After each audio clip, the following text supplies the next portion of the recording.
शेतकरी मित्रांनो, आज आपण फुले 15/012 या आपल्या व्हरायटीच्या खोडव्याच्या प्लॉटला व्हिजिट करण्यासाठी आलेलो आहे. साधारणतः 25 दिवस पूर्ण झालेले त्या प्लॉटला ऊस तुटून जाऊन. त्याच्यानंतर एक पाणी झालेलं आहे. तुम्ही यामध्ये फुटवा पाहू शकत असाल. तुम्हाला कोंब बाहेर निघायला लागलेले दिसत आहेत. यावेळेस बऱ्याच समस्या 265 आणि 86/032 मध्ये ही जाणवली की खोडवं खूप चांगल्या प्रमाणात फुटलं नाही.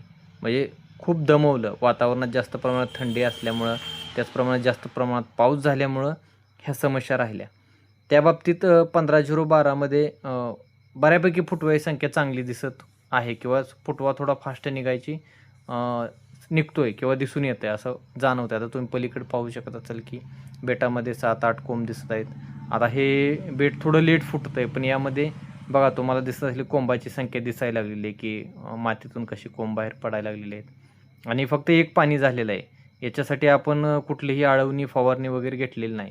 आता 2 दिवसात आपण याला एक बुरशीनाशक, त्याच्यामध्ये कीटकनाशक प्लस एक टॉनिक वाढीसाठी हा एक आळवणी, ह्युमिक ॲसिड ही करून पाहणार आहे.